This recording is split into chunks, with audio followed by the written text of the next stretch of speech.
Miss হবে না আপনার পছন্দের টিভি শো। দেখুন জি5 অ্যাপে একদম ফ্রি। পুত্র, যদি তোমার মনে আমার জন্য এতটুকু শ্রদ্ধা থাকে তাহলে আমায় কথা দাও যে তুমি নারায়ণের সঙ্গে কখনোই যুদ্ধ করতে যাবে না। আমাকে কথা দাও পুত্র।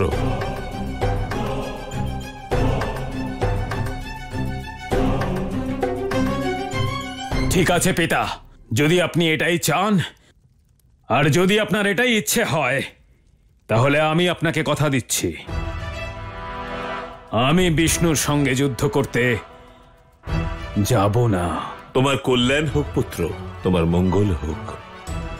কিন্তু আমি এবার এমন কিছু করব যাতে ওই বিষ্ণুকে স্বয়ং আমার সঙ্গে যুদ্ধ করতে আসতে হবে।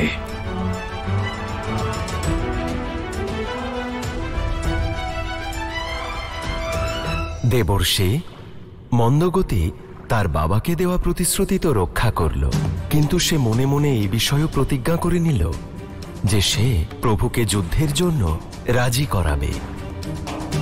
আর তাই সে হরিভক্তদের ওপর অত্যাচার করতে আরম্ভ করে দিল। আর একদিন যখন ঋষিত্রিত আর তার সব ভক্ত নারায়ণের আরেক রূপ শ্রী রঙ্গনাথের দর্শনের জন্য কাবেরী নদীর তীরে যাচ্ছিলেন, সেই সময় ক্রুদ্ধ মন্দগতিও সেখানে উপস্থিত হল।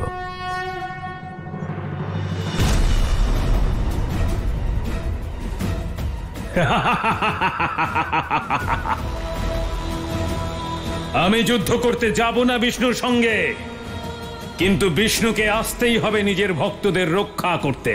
বলি কুমার, তোমার পিতা সর্বদা ধর্মের পথে চলেছেন, তুমিও ধর্মের পথে চলো, নয়তো এর পরিণাম খারাপই হবে।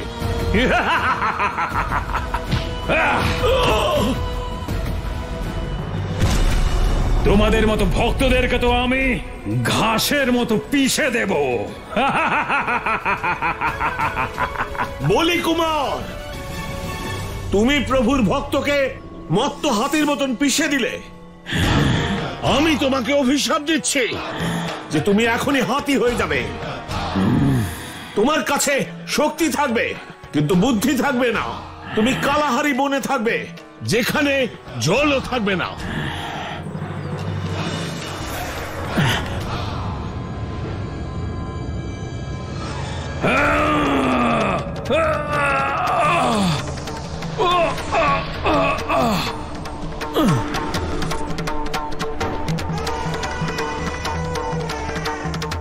নারায়ণ নারায়ণ, ওই রাজা বলির পুত্র হাতি হওয়ার অভিশাপ তো পেল, কিন্তু ও প্রভুর ক্ষতি করতে পারবে এমন বরদান কে দিল ওকে? দেবর্ষি, তার পিছনেও একটি কাহিনী আছে। নারায়ণ নারায়ণ, কাহিনী? আমি ঠিক বুঝলাম না। ওই হাতিরূপী মন্দগতি আমার রূপ ভগবান রঙ্গনাথকে সহস্র বছর ধরে দুগ্ধাভিষেক করেছিল। নারায়ণ নারায়ণ, কিন্তু প্রভু, একটা হাতি আপনার অভিষেক দুধ দিয়ে কিভাবে করলো? দেবর্ষি, ওই হাতি তার দুটো সুরকেই কাজে লাগিয়েছিল।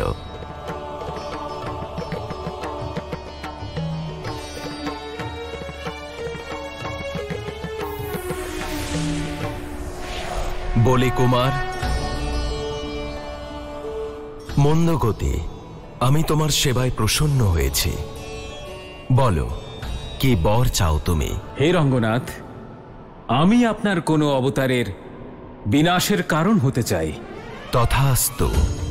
আমার কৃষ্ণ অবতারে তুমি আমাকে বিনাশ করার একটা সুযোগ পাবে, কিন্তু মনে রেখো, কেবল একটাই সুযোগ।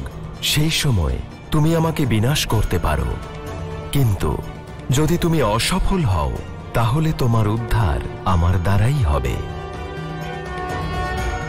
দেবর্ষি, সেই জন্য মন্দগতি যদি সুযোগ পায় তাহলে সে আমাকে হত্যা করতে পারে।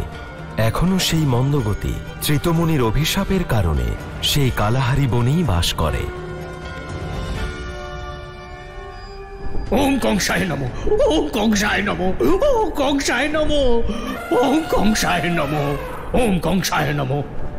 ভদ্রাক্ষ, ভজন বন্ধ করো আর ভয়ের এই হুঙ্কার শোনো। আরে ভগবান, এটা ভয়ের নয়, এটা আমার মৃত্যুর চিৎকার। হ্যাঁ, এটা মৃত্যুরই চিৎকার।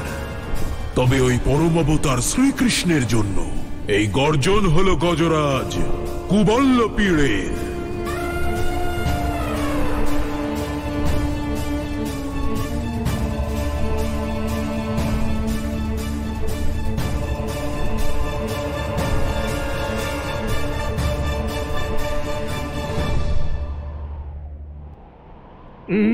ভগবান, যদি যদি এই পুরো ঘটনাক্রমে আমার সঙ্গে কোনো দুর্ঘটনা ঘটে, তাহলে আমাকে এখানে ছেড়ে চলে যাবেন না।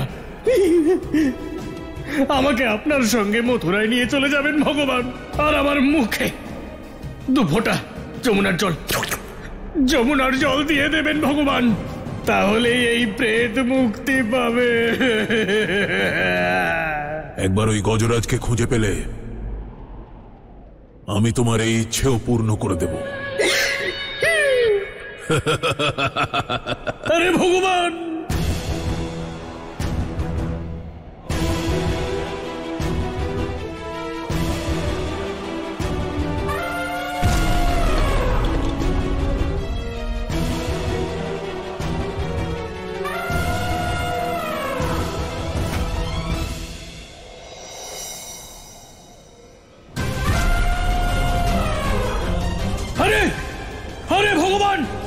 আরে আপনি এই হাতির কথা বলছিলেন না তো? এই সেই কুবল্লপীড়, পরম অবতার শ্রীকৃষ্ণের মৃত্যু। আরে কিসের মৃত্যু? একে দেখে আমাদের দুজনের মৃত্যু বলে মনে হচ্ছে। ভগবান, একটা কথা বলুন, না ও কথা বলতে পারবে, না ও কথা বুঝতে পারবে, তাহলে ওকে আমাদের মিত্র কিভাবে করবেন? তুমি ওর উন্মত্ততা দেখতে যেও না, ওর শক্তি দেখো। ওর শক্তিই আমাদের অস্ত্র হবে। এর সাহায্যেই বিনাশ করব আমার পরম শত্রুকে। আরে একটা উন্মাদ হাতির সাহায্য নেওয়া কংস সংহিতার কোন অধ্যায়ে লেখা আছে? আমি তো বলবো ভগবান, ওর দৃষ্টি আমাদের উপরে পড়ার আগে আমরা এখান থেকে চলে যাই। ভদ্রাক্ষ, কুবল্লপীড়ের থেকে তো তুমি বেঁচে যাবে, কিন্তু ভগবান কংসের থেকে কি করে বাঁচবে? একদিকে কুয়ো আর একদিকে খাদ। ভদ্রাক্ষ, দুদিকেই তোর মৃত্যু অপেক্ষা করছে।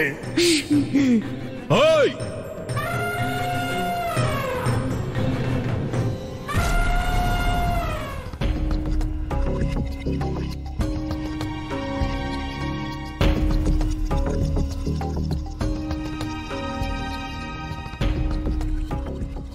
মা, আজ আপনার প্রতিশোধ পূর্ণ হবে। আজ আমি পুনরায় রাম আর লক্ষণকে পাতাল লোকে নিয়ে এসেছি।